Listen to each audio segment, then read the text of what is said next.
Today I want to share a story about the absolute worst kind of isolation. The kind where you are completely alone, yet know with chilling certainty that you are not. This happened 2 years ago, right after I moved into a new house in what I thought was a perfectly safe, quiet neighborhood. The kind of place where nothing ever happens. The house itself was a 2-story colonial, pretty standard layout, but it had this one weird feature.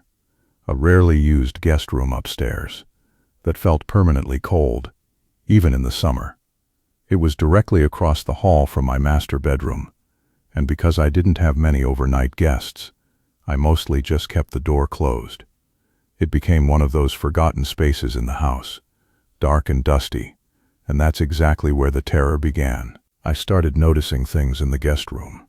Small things at first, the kind of things you immediately dismiss as forgetfulness, or maybe just the house settling. I'd always leave the door slightly ajar, maybe 3 inches open, but sometimes I'd walk past and it would be completely shut. I'd open it up, look around, see nothing, and just assume I must have closed it myself without thinking. Then there was the antique dresser in the corner. It had this massive, heavy mirror bolted to the back, an old piece of furniture that the previous owners left behind. I swear I would always leave the mirror facing slightly left, but occasionally it would be turned a hair to the right. Again, I rationalized it. Maybe the house was shaking, maybe the floorboards were uneven, maybe I was just tired. But the subtle changes kept escalating. I distinctly remember one afternoon I went into the room to grab an old blanket I had stored in the closet. The room was dark, but the window blinds were open enough to let in a narrow shaft of light. As I walked past the dresser, I saw something that made me stop dead. I had a small, heavy wooden carving of a bird that usually sat on my nightstand in the master bedroom. It was now sitting on the guest room dresser, right beneath that huge mirror. Astonished. There was no way I had moved it. My mind immediately went to the possibility of a break-in, but nothing else was disturbed, and all the windows were locked. I grabbed the carving, ran back to my room, and locked the door. I told myself it had to be a friend, someone who had visited while I was out and played a weird joke, but deep down, I knew that wasn't right. The feeling of being watched had settled over me like a cold blanket. That night, I couldn't sleep. Every time I looked out into the hallway, I could see the dark outline of the guest room door across from me. I kept thinking about that mirror. It was positioned perfectly to reflect the entire hallway, including the entrance to my own bedroom. I stood in my doorway for a long time, just staring at the darkness, trying to convince myself that I was being paranoid. The next morning, I went into the guest room, but this time I wasn't just glancing around. I was inspecting. I checked the closet, the windows, the vents, even under the bed. Nothing. I walked over to the antique dresser, heart hammering in my chest, and put my hand on the massive mirror. It was bolted securely, but when I pressed lightly on the frame, I felt a slight give. The mirror wasn't flush against the wall.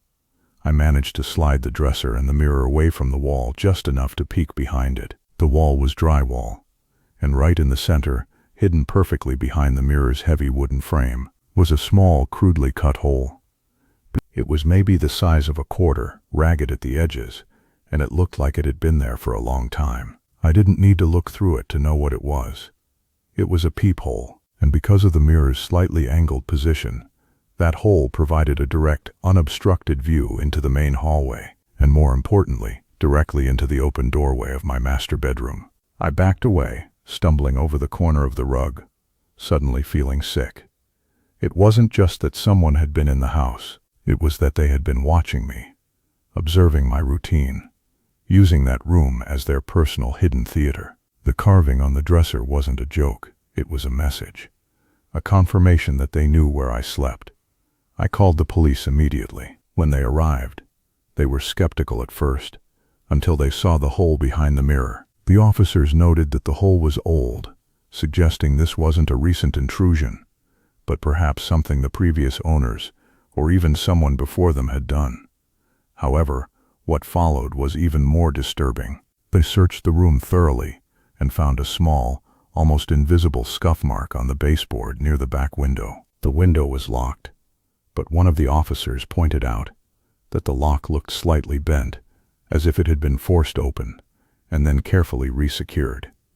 They concluded that someone had been using that room as a temporary hideout, slipping in and out through the window when I was away, or perhaps even using it as a place to stay for short periods. The idea that someone had spent hours, maybe days, sitting in that dark room, watching my movements through that tiny hole, made my skin crawl.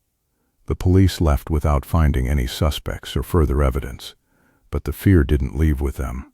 I boarded up that window, patched the hole, and moved the dresser, but the damage was done. I couldn't shake the feeling that the person who made that hole, or someone who knew about it, was still out there, maybe even still watching the house, waiting for the guest room to become available again. For the next few weeks, I slept with my bedroom door bolted shut, and every light in the house blazing. I became obsessed, checking the windows multiple times an hour. I even bought a new, heavy, non-reflective mirror for the guest room, just to make sure that dark secret was buried forever. But the most terrifying moment came a month later. I was finally starting to feel safe again. I was sitting in my living room downstairs late one evening, watching TV when I heard it. A faint scratching sound, almost rhythmic, coming from upstairs. It wasn't the sound of a branch or an animal. It was the sound of something tapping lightly on the wood. My blood ran cold, because I realized exactly where the noise was coming from. It was coming from the guest room. I grabbed my phone and crept up the stairs, moving slowly, barely breathing. The door was closed. I stood outside the door and listened. The tapping stopped. Then I heard a very soft, deliberate sound, like someone clearing their throat, right on the other side of the wood. Scared, I didn't hesitate this time. I flew back down the stairs, out the front door, and didn't stop running until I was 3 blocks away, calling 911 hysterically. The police searched the house again. Nothing. No forced entry, no broken windows, no one hiding. The guest room was empty. They suggested it was probably just the heating system clicking or the house settling, but I knew what I heard. That sound was too intentional, too close. I never got a clear answer. Was it the person who made the hole, or someone new? I moved out 6 months after that, selling the house at a loss, just to escape the sheer dread of that upper hallway. I still don't know who it was or what they wanted, but sometimes, when I'm alone in my new apartment, I remember that antique mirror and that tiny dark hole, and I realize the true horror wasn't the intruder itself, but the knowledge that for weeks I was living my life, performing my most private moments for an audience that never paid for a ticket, worried, an audience that was always watching from the cold, quiet darkness right across the hall. And that feeling of perpetual surveillance is something that never truly leaves you.